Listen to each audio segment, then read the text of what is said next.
하나님의 말씀을 전합니다.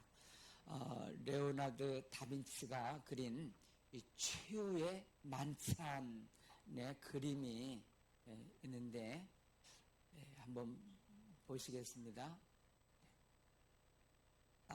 아직 안 했나요? 네, 최후의 만찬, 예수님, 이 그림입니다. 이 그림 많이 보셨죠? 이게 최후의 만찬, 다빈치가 그린 명작입니다. 예수님 십자가 지시기 전에 우리 제자들과 최후로 이렇게 만찬을 했다 하는 이 그림인데, 여기 12제자가 다 각자 다른 포즈를 취하고 지금 있고요. 여기 가룟 유다도 있습니다. 다빈치가 이제 이 그림을 그리는데 이제 보고 그려야 되잖아요. 그래서 예수님이 인자하시고 은혜스러운 얼굴이 어딨나 한참 찾다가 19살 된 어떤 청년을 만났는데 그렇게 인자하고 좋은 얼굴이에요. 그래서 예수님의 얼굴을 그렸어요. 그리고 한참 이제 그리다가 가룟 유다 얼굴이 험상궂 또 도둑놈 같은 그런 얼굴이 없을까 찾다가 몇 년 후에 그런 얼굴이 있다고 하는 이야기를 누구한테 들었습니다. 그래서 감옥에 살인범이 되어가지고 지금 감옥에 있는데 그렇게 흉악할 수밖에 와서 보니까 정말 소름 돋을 정도로 얼굴이 흉악한 얼굴입니다. 그래서 모델 삼아 그리고 싶으니 그래서 가만히 이 살인자가 가룟 유다 모델 된 사람이 눈물을 흘리는 거예요. 왜 그러시냐고. 그러니까 제가 몇 년 전에 19살 때 예수님 모델 되었던 사람입니다. 그런데 제가 살인자가 되어 이 감옥에 있습니다. 그런 일화가 있습니다. 사람은 과연 변할 수 있을까? 사람들이 고개를 갈등합니다. 그냥 안 변한다는 겁니다. 왜 그런가 했더니 우리 주변 사람들을 보고 자신을 보니까 안 변해. 그런데 변하긴 변합니다. 그렇게 순진하고 착하던 사람이 점점 나이가 들수록 클수록 세상을 살아갈수록 그냥 나쁜 쪽으로 변하는 사람들이 참 많이 있습니다. 이 사람처럼 야곱이었던 사람입니까? 버러지 같은 인생, 자기밖에 모르던 이기주의자. 한 번 목표를 정하면 남이 죽든 말든 해를 당하든 수단과 방법을 가리지 않고 정취하고 말았던 탐욕스러운 자, 그 사람이 야곱입니다. 오늘 야곱은 어떻게 변했습니까? 저쪽 사람은 살인자로 변했고요. 야곱은 좋게 변했습니다.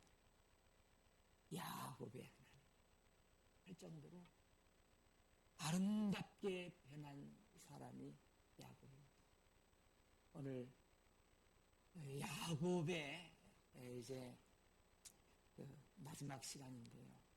야곱이 어떻게 변했는가 몇 가지 살펴보면서 오늘 우리들도 나 자신은 지금 어떻게 변했는지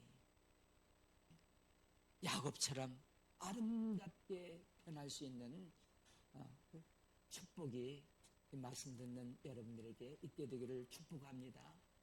자, 야곱이 이렇게 변했어요. 첫 번째가 자족하는 사람으로 야곱이 변합니다. 창세기 43장에 보면 이런 이야기가 나옵니다. 그 땅에 기근이 심하고 야곱이 살던 땅에 기근이 심했습니다. 그래서 그들이 애굽에서 가져온 곡식을 다 먹음에 그 아버지가 그들에게 이르되 다시 가서 우리를 위하여 양식을 조금 사오라. 사람들이 성경을 읽으면서 야곱을 생각하면서 이 구절에서 정말 놀랍니다. 이 야곱이 할 수 있는 말이 아닙니다. 야곱은 그동안 얼마나 탐욕스럽게 움켜쥐려고 했던 사람인데 그 땅에 기근이 들었고요. 그리고 야곱의 가족들이 그 마을에서 70명이 살고 있는데 양식을 사러 보낼 때 할 수 있는 대로 많이 다 사와라 그렇게 말하지 않고 양식을 조금만 사와라. 이게 야곱이 할 수 있는 말이 아닙니다. 이게 변한 겁니다. 이게 어떻게 변했느냐? 탐욕스러운 야곱에서 사족하는 야곱, 욕심을 다 내려놓는 야곱, 이기적인 사람에서 이타적인 사람으로 그렇게 변해진 모습을 이제 보게 됩니다. 사도 바울이 사랑하는 영적 아들 디모데에게 마지막 감옥에서 보낸 편지 중에 디모데 전서 6장 6절에 이런 말씀이 있습니다. 그러나 자족하는 마음이 있으면 경건은 큰 이익이 되느니라. 우리가 세상에 아무것도 가지고 온 것이 없으며 또한 아무것도 가지고 가지 못하리니 우리가 먹을 것과 입을 것이 있은즉 족한 줄로 알 것이니라. 부활이 하는 자들은 시험과 올무와 여러 가지 어리석고 해로운 욕심에 떨어지나니 그 사람으로 파멸과 멸망에 빠지게 하는 것이라. 돈을 사랑함이 일만하게 뿌리가 되나니 이것을 탐내는 자들은 미혹을 받아 믿음에서 떠나 많은 근심으로써 자기를 찔렀도다 라고 가르치고 있습니다. 자꾸 돈 그리고 부 모아야 돼, 잘 살아야 돼, 자식에게 많이 남겨줘야 돼 하고 끊임없이 그 욕심 탐심을 버리지 않고 마지막까지 살아가는 사람들이 많이 있는데 오늘 경건한 생활을 하지 못한다. 부활이 하는 자들은 온갖 세상 질 가운데 노출될 수밖에 일만하게 뿌리가 되어 남을 찌르고 자기도 찌르고 그리고 믿음에서 떠나는 그러한 일이 벌어진다는 것입니다. 그래서 우리는 있는 말을 족한 줄로 알고 여기까지 베푸신 하나님의 은혜를 할렐루야. 늘 말씀드리는 것이지만 우리가 지난날 몇십 년 전 만에 참 배가 고플 그런 시대에 살아요. 오늘 이렇게 풍성한 은혜를 베풀어 주시고 잘 살게 하신 하나님의 은혜. 자식들 밥 굶는 사람 없도록 그렇게 하신 하나님의 은혜를 생각하면서 자족할 줄 아는 그런 은혜, 변화된 저와 여러분 되시기를 축복합니다. 예. 이 세상에는 우상의 세계가 있어요. 우상이 뭐냐? 하나님보다 더 사랑하는 것이 우상이에요. 이 세상에는 돈이 우상이고요, 건강이 우상이고요, 자식이 우상이 되어가지고 하나님이 아브라함에게 100세 얻은 아들 이삭이지 않습니까? 얼마나 쳐다만 봐도 귀하고 눈에 넣어도 안 아픈 그 자식. 하나님이 테스트해 보십니다. 내가 나를 더 사랑하는지, 하나님의 선물로 주신 이 자식을 나보다 더 사랑하는지. 그 우상이 뭐냐면 하나님이 주신 것을 우상하는 거예요. 더 사랑하는 거예요. 아브라함은 넉넉히 이겼습니다. 하나님이 주신 이 자식보다 하나님의 말씀이 먼저다. 그래서 번제로 드리라 할 때 그렇게 행함으로 말미암아 하나님이 어떻게 하십니까? 그곳에서 내가 이제 나를 경외하는 줄 알았다. 너와 내 자손이, 거기서 자손까지 나옵니다. 다시 한번 내 자손 대대로 이 아브라함의 계보가 큰 땅을 차지하고 영향력을 끼치고 복을 베풀어 주리라. 이렇게 축복하시는 장면이 나옵니다. 살아계신 하나님 앞에 우리는 하나님만 먼저 가장 높여드리고 하나님의 말씀이면 죽는 시름까지 순종하고 다른 것은 더 하나님보다 더 사랑하는 것이 없는, 하나님께서 주신 건강, 재물, 자식, 이 모든 것을 다 우상화시키지 말고 하나님의 말씀을 순종하는 저와 여러분, 그래서 그렇게 변화된 저와 여러분 되시기를 주님의 이름으로 축원합니다. 두 번째 변한 것이 이제 하나님을 신뢰하는 사람으로 변하게 됩니다. 야곱이 이제 그 아들들을 애굽에 그 양식을 사러 갔습니다. 거기서 그 요셉이 국무총리 되어서 만나지 않습니까? 요셉이 테스트해 봅니다. 이 형제들이 변했는지. 그러면서 이 시몬을 도둑 누명 써가지고요, 볼모로 잡아요. 그리고 너희들 양식을 가지고 아버지한테 가서 자기 직속 그 동생입니다. 베냐민이 집에 있는데 베냐민을 데리고 오고 그러면 너 해결해 줄게. 그때 그 소식을 듣고 야곱이 뭐라고 그러냐면, 여기서 야곱의 일상 가운데 참으로 이런 말을 씁니다.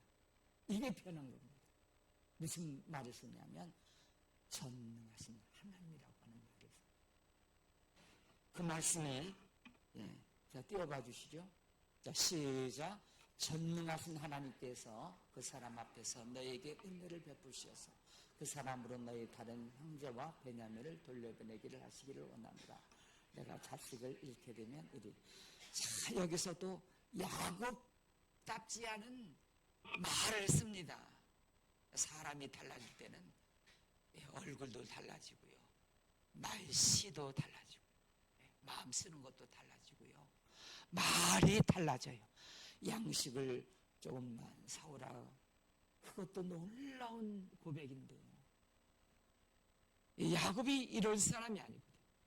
자식을 잃으면 이르리이다. 이건 야곱다운 사람이 아니에요.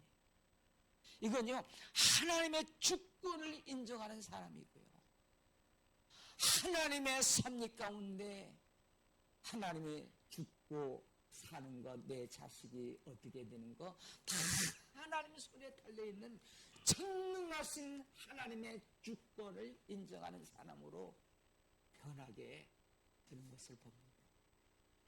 참 놀랍죠? 오늘 우리들도 하나님이 어떤 분이시냐? 하나님은 전능하신 하나님, 못할 것이 없으신 하나님, 나를 변화시켜 주실 수 있는 하나님, 내 자식도 하나님의 사명을 감당할 수 있는 사람으로 바꾸어 주실 수 있는 하나님, 내 기도에 대하여 신실하게 응답하시고 야곱의 예배를 통하여 장자권의 기독교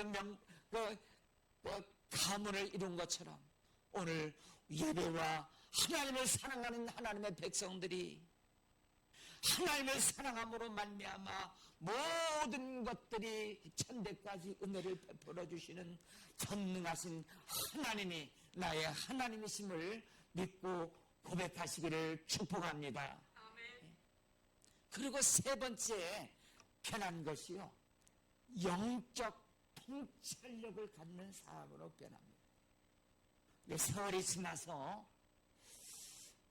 지납니다. 그리고 이제 야곱이 이제 죽을 때가 이제 되어서 몸져 눕는데, 그 아들 요셉이 이제 그 아들들 므낫세와 에브라 그 아들을 데리고 와서 그 할아버지의 축복을 받기 위해서 그렇게 데리고 옵니다. 그래서 야곱이 힘겹게 침상에 일어나서 므낫세가 이제 오른쪽에 있는 쪽에 세워놓고 앉혀놓고 차자를 에브라임을 이쪽에 이렇게 하는 게 맞지 않습니까? 장자니까 오른손. 그런데 야곱이 어떻게 축복하냐면 이렇게 축복해. 이렇게. 요셉이 아버지 이게 장자입니다. 장자. 그때 야곱이 말합니다. 나도 한다. 므낫세 장자도 하나님이 축복하시고 하나님의 계획하신 것 섭리는 이 차자 에브라임에게 있다. 야곱은 그동안 어떻게 살았습니까? 세상 눈이 멀어서 움켜쥐려고 물질의 눈이 멀고 그 여자의 눈이 멀고 권력의 눈이 멀어서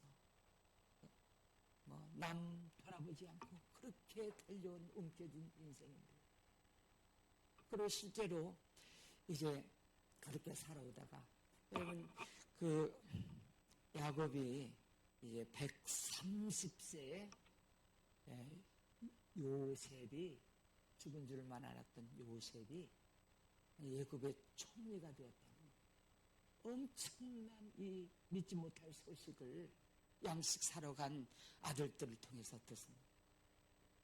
130세. 이게 꿈이냐 생기냐 애들이 제정신으로 말하는 거예요. 아니 너희들이 그때 짐승에 찢겨서 죽었다고 지금 옷까지 옛날에 가져오지 않았느냐.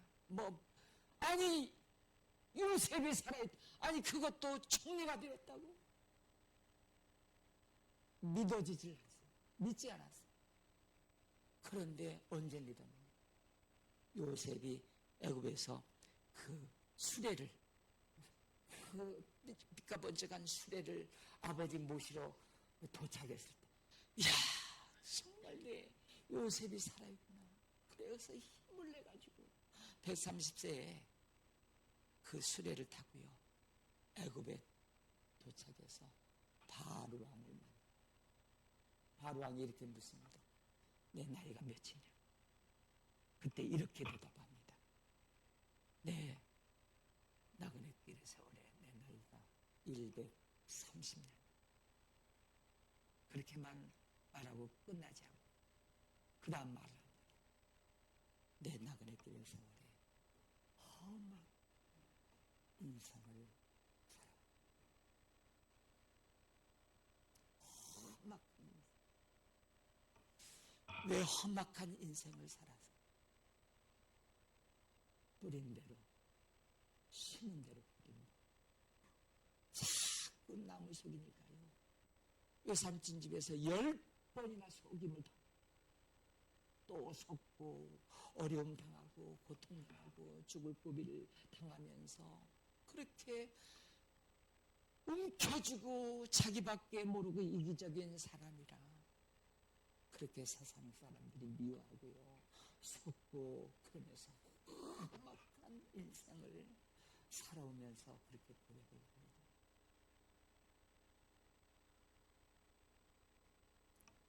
그리고 나중에 눈이 하나도 보이지 않습니다. 눈이 하나도 보입니다. 근데 무슨 눈이 떴느냐. 이거 어긋맞고 영적 통찰력, 영안의 눈이 띄어지게 됩니다. 그리고 놀라운 것은요, 야곱이 죽으면서 유언을 남기는데, 제가 여기 이제 거기는 옛날에는 다 매장입니다. 매장을 해가지고요. 그리고 너희들이 가나안 땅에 이제 나중에 갈 거라. 다 지금 70년이 와가지고 지금 국무총리가 되어가지고 여기서 권세를 누리면서 아주 귀족들이 되었는데, 이 애굽 땅 편하는 곳에서 계속 뼈를 묻고 사는 게 아니라 언젠가는 가나안 땅에 간다는 거예요. 그 말씀이 어디 있는지, 자, 창세기 어디 있습니까? 예, 여기 있네요. 자, 한번 읽어보실까요? 이게 유언입니다. 자, 시작. 이스라엘이 요셉에게 또 이르되 나는 죽으나 하나님이 너희와 함께 계셔서 너희를 인도하여 너희의 조상 땅으로 돌아가게 하시네. 자, 보세요. 자, 이 말을 하고 언제 이 말이 이루어지냐면 400년이 지나요. 그러니까 영안의 눈이 띄어서 영적 통찰력을 갖는데요. 아니, 눈이 잘 보이지 않는데 이렇게 하기도 하고요. 미리 앞을 내다보는 겁니다. 그리고 400년 후에 이스라엘 백성들이 가나안 땅에 돌아갈 것이라고 하는 것을 말이 있는 것도 보이는, 이 육신의 눈은 이렇게 가려졌지만 영안의 눈이 띄는 사람으로 변화가 됩니다. 저는 사랑하는 여러분, 우리의 겉사람은 낡아지나 우리의 속사람은 날로 새로워지는, 그리고 우리의 눈은 침침해지나 영안의 눈은 더 밝아지는 영적 통찰력이 있게 되기를 바랍니다. 할렐루야. 요셉이요, 야곱이요. 저는 옛날에 언젠가는 모르겠습니다. 이 수레를 보내고 이제 그 죽은 줄만 알았던 요셉을 딱 만나지 않습니까?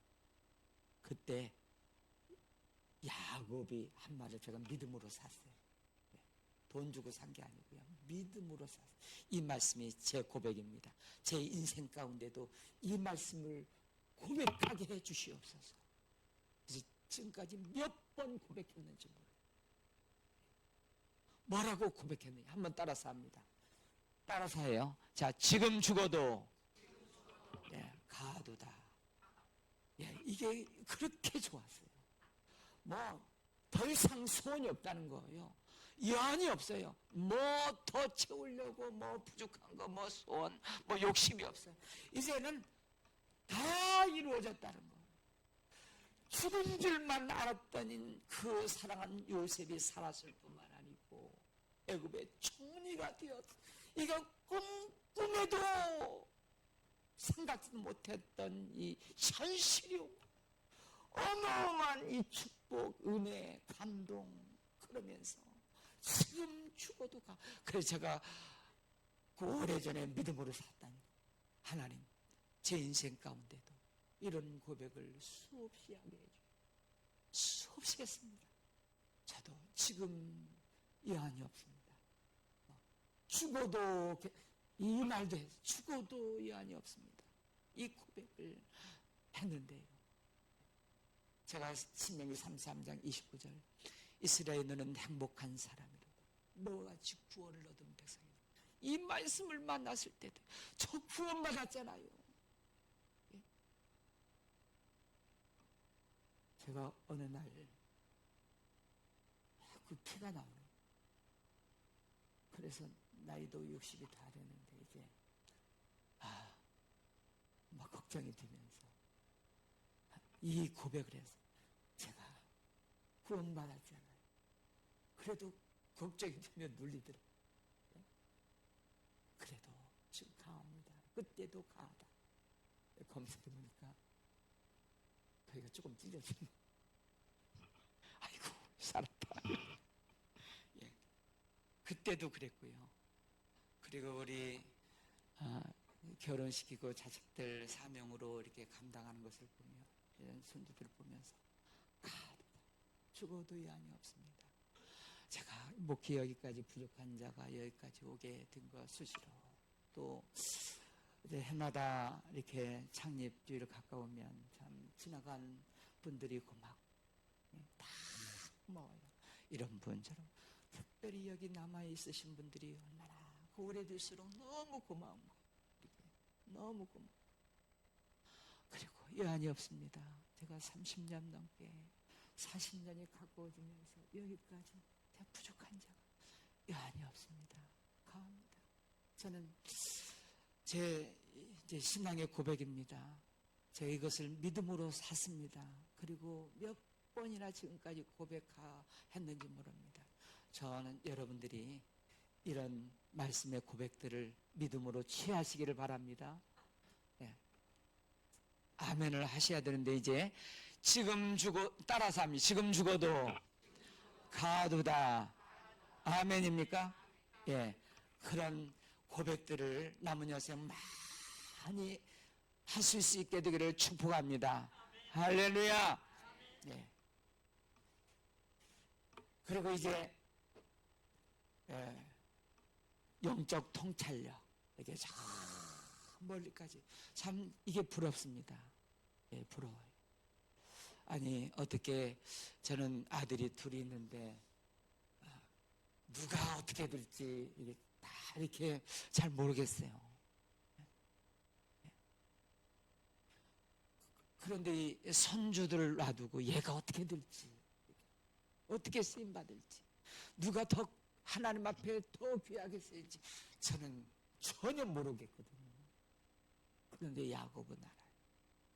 그리고 400년 후에 이 땅에 이 장병만 60만 되어가지고 나갈 것도 다 알아요. 이게 부러워요. 그런데 우리에게는 이런 것들이 있지 않습니까? 지금 고난을 당하지만 고난 후에 유익이 있다는 것을 압니다. 이게 은혜입니다. 또 현재의 고난은 장차 나타날 영광과 좋게 비교하죠. 참으면 왕노릇한다. 죽으면 많은 열매를 맺는다. 이런 것들을 저 멀리까지 보는 것 아닙니다. 눈먼 사람들은 이 세상 것만 보면서 욕심 더 채우려고 그냥 남기려고 막 그러면서 남이 어떻게 되든 하나님 나라가 어떻게 되든 상관없습니다. 눈먼 인생입니다. 근데 우리는 이 세상의 전부가 아니에요. 우리 나그네 인생, 잠깐 지나가는 인생 가운데 저 마지막 무엇이 기다리고 있을까? 새하늘과 새 땅이 기다려.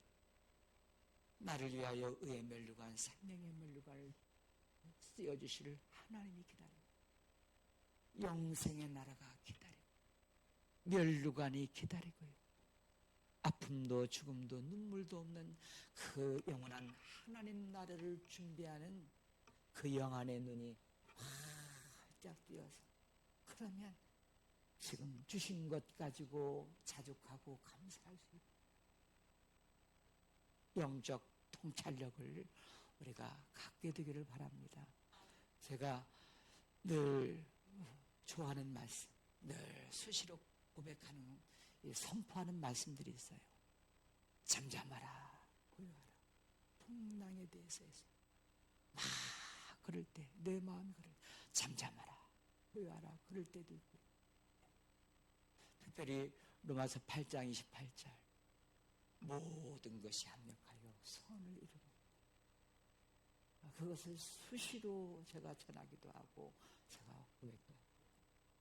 그런데 거기 조건이 두 가지가 있어요.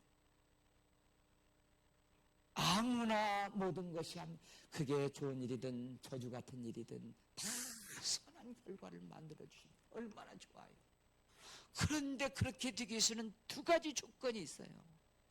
하나님을 사랑하는가, 사명의 길로 지금 달려가고 있는, 이게 하나님을 사랑하는 자고 그 뜻대로 부르심을 입은 자들에게는 모든 것이 합력하여 선을 이루는, 이 두 가지 조건을 지금 점검해 보셔야 되는데, 여러분 지금 당하는 고난, 아픔, 눈물 흘릴 것, 이거 이 두 가지 점검하시고 제가 하나님 사랑하겠습니다. 말씀을 우선순위로 하겠습니다. 주신 직분 사명 잘 감당하겠습니다. 그러면 하나님께서 반드시 합력하여 선을 이루어 주실 줄로 믿으시기를 바랍니다. 예. 마지막 네 번째입니다.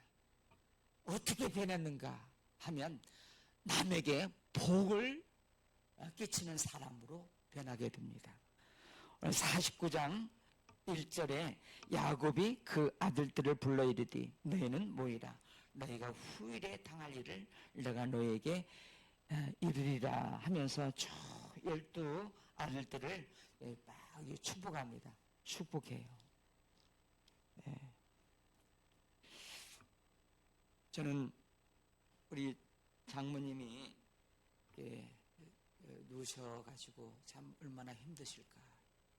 어디 밖에도 못 나가고 그래서 얼마나 힘드실까. 빨리 죽었으면 좋겠다. 뭐 그런 마음 드시지 않을까.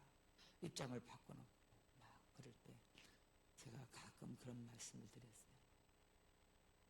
장모님 오래 사셔야 돼요. 왜?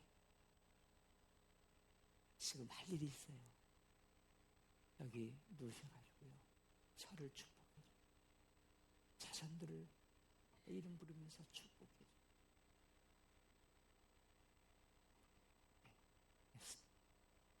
그렇게 했어요. 그렇습니다.